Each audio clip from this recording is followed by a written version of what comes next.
The Food Bank of Contra, Costa, and Solano has been around for 40 years. This is our anniversary year. We were incorporated in 1975, and 2015, we are still working, still doing what we do.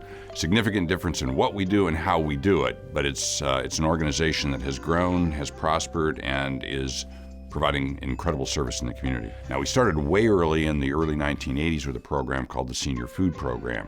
Low-income seniors, folks who are not getting enough to get by because of their Social Security benefits, and we're providing them with surplus food on a regular basis. The last program that we implemented is one of our biggest. We got some support to go out and buy a couple of beverage trucks. And those trucks go out and basically run a farmer's market, a mobile farmer's market at schools and faith communities throughout the counties. And they're there for an hour giving out fresh fruits and vegetables. We're giving out more in one day today than what we were doing in a year 10 years ago. A lot of times families like mine have to choose between whether they're gonna spend their money on gas or whether they're gonna spend their money on food. Sometimes there's not enough to get you through to that next payday. And that's how the food bank helps us. You know, by giving us boxes of flaked potatoes, the produce especially, the kids are really excited when they receive something that they particularly like, you know, oranges, apples, things like that. That helps us to get through to the next payday. My personal philosophy about hunger is that no one should go hungry.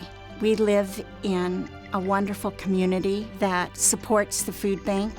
I see us reaching to every corner of every community with the food that we can provide for people in need. I feel very strongly that we continue to do that in the spirit we've done for 40 years.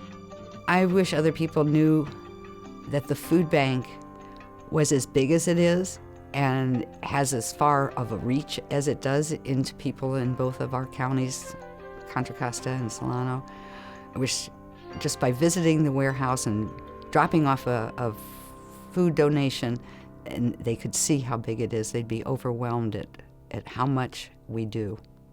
We have different types of organizations that come in and volunteer. We have church groups, we have different schools that come in and bag up produce that we receive. We have a chart out there and they'll say, you know, put 5 or 6 carrots in a bag, and we seal up the bag. Then we put the bins on the truck, and there it goes the distribution.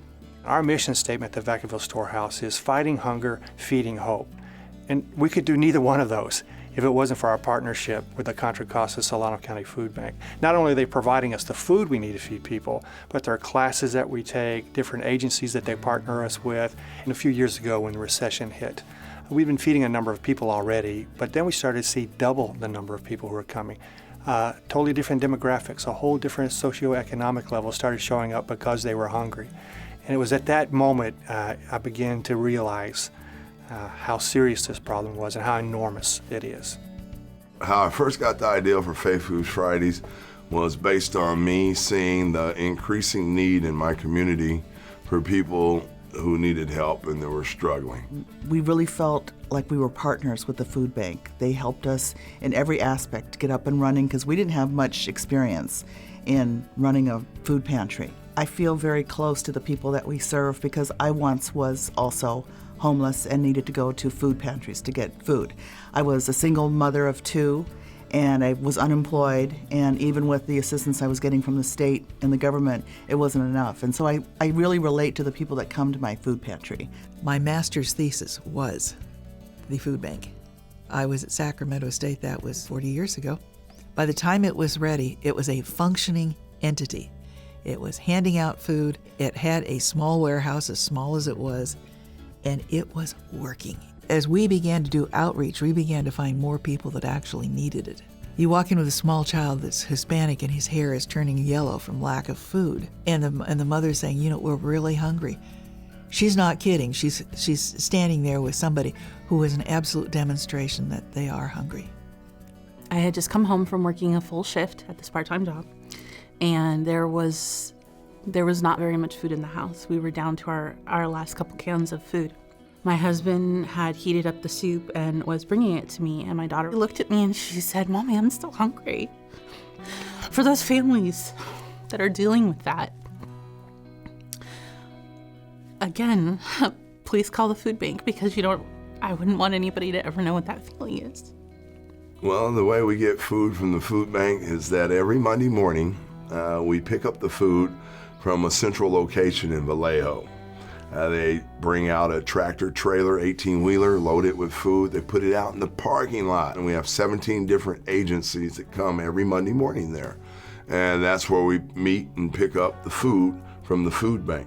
And then we load up the trucks, take them back to the center where we're located, and put the items up on the shelves and in the various refrigerators that we have there. It's really not just about food. I mean, there's great produce and bread and all kinds of things we get as product, but there are many facets to the food bank. The education programs, the other partnerships that they can teach us about and get us connected with. They're concerned that people not only get food, but they get it in a fashion that they get respect as well. There's dignity associated with it, and we're running as efficient businesses. It takes a lot of resources to supply enough nutrition for people that are hungry. We need to keep having volunteers, donations, so we can keep reaching the thousands of people that we help year in and year out. One of the long-term goals would be to purchase a bigger warehouse. With the larger warehouse, we would be able to store more product, and we'd have a better variety for our agencies to shop. We would have just a greater variety of food going out to the community. Of course, the food bank needs community support. Without donations and time of people spend to help out with the food bank, there would be no food to pass out to people. The projects that get food to children and food to the elderly, those wouldn't happen without community support. And really know that what we're doing is making an investment in our society. Having kids get healthy food is exactly the right thing to do because we're investing in what they're going to be down the road. I know that what we're doing is so right, and we are making such a profound difference in people's lives. Anybody who wants to give to us time, money, food, they ought to because they're going to make a difference in the lives of people in need.